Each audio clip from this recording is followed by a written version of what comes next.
इस साल भारत आजादी का अमृत महोत्सव मना रहा है। स्वतंत्र भारत के 75 साल का जश्न मना रहा है।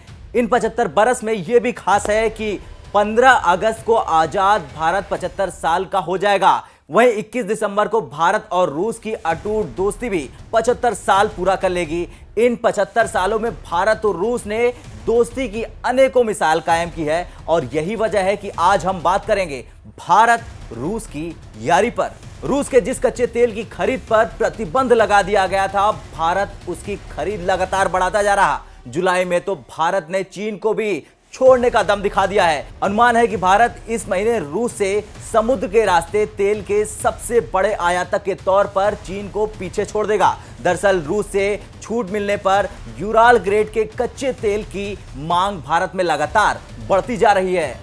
यह पहली बार है कि भारत समुद्री रास्ते से रूस से आने वाले कच्चे तेल के आयात में चीन से आगे निकल गया है। जुलाई में जहाजों से हर दिन 3 लाख बैरल रूसी यूराल क्रूड चीन पहुंचा है। चीन रूसी ESPO ब्लेंड कच्चे तेल का आयात करता है, जिसे उसके स्वतंत्र रिफाइनर, उसमें भी शानडोंग के रिफाइनर इसे सबसे ज्यादा पसंद करते हैं। चीन लॉन्ग टर्म कॉन्ट्रैक्ट के तहत पाइपलाइन से भी ESPO ब्लेंड मंगाता है, लेकिन वाटेक्सा की स्टडी में रूस से पाइपलाइन के जरिए भेजे जाने वाले कच्चे तेल को शामिल नहीं किया गया है। भारत मुख्य रूप से यूराल ग्रेड की खरीदारी करता है, जो ब्लैक सी के पोर्ट्स और भूमध्य सागर से भेजे जाते हैं। ट्रेड सूत्रों की ओर से मुहैया कराए गए आंकड़ों के मुताबिक भारत के कुल आयात में रूस के तेल की हिस्सेदारी बहुत अधिक हो गई है। बीते 24 फरवरी को यूक्रेन पर हमले के बाद से अमेरिका और पश्चिमी देशों ने रूस पर कड़े आर्थिक प्रतिबंध लगाए हुए हैं, लेकिन भारत की तेल कंपनियां भारी छूट पर रूस का कच्चा तेल तेजी से खरीद रही हैं।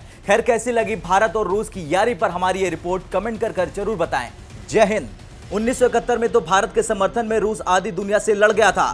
भारत पाकिस्तान युद्ध में जब अमेरिका, यूरोपीय देशों के साथ ही चीन भी भारत के खिलाफ खड़ा हो गया था, तो इन देशों के पोतों को भारत पर हमला करने से रोकने के लिए रूस ने समुद्री मार्ग ही रोक दिया था। अब जब रूस ने इस साल यूक्रेन पर हमला किया और तमाम वैश्विक प्रतिबंधों को लगाकर पश्चिमी देशों ने रूस की आर्थिक कमर तोड़ने की कोशिश की, तो भारत भी सबकी परवाह किए बिना रूस के साथ कारोबारी रिश्तों को लगातार निभा रहा है। ऐसे में लंदन की ऊर्जा एक्सपर्ट फर्म वाटेक्सा ने दावा किया है कि भारत में रूस से कच्चे तेल का आयात जुलाई में 10 लाख बैरल प्रतिदिन से भी ज्यादा हो सकता है। इसमें यूराल क्रूड की हिस्सेदारी 25 जुलाई तक करीब 8.80 लाख बैरल प्रतिदिन रही है, जबकि चीन ने रूस से समुद्र के रास्ते जुलाई में कच्चे तेल का आयात भारत के मुकाबले कम किया है।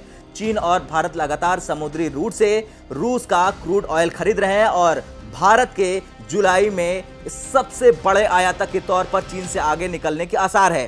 तो वहीं रूस के विदेश मंत्री सर्गेई लावरोव ने अप्रैल में कहा था, रूस भारत जैसे देशों के साथ कारोबार में गैर पश्चिमी मुद्राओं का इस्तेमाल बढ़ाना चाहता है। रूस मैत्रीपूर्ण देशों की मुद्राओं को खरीदना भी शुरू कर सकता है, ताकि डॉलर और यूरो की विनिमय दरों को प्रभावित करने की कोशिश की जा सके। यह बयान इसलिए भी मायने रखता है क्योंकि अप्रैल मई के दौरान भी रूस से कच्चे तेल का आयात बढ़ा। रूस पर पश्चिमी देशों के प्रतिबंधों के बीच इस साल अप्रैल और मई के दौरान रूस से भारत में आयात 3.7 गुना बढ़ा। इस दौरान भारत में रूस के आयात बढ़कर $5 अरब हो गया, जिसमें कच्चे तेल की सबसे बड़ी हिस्सेदारी है।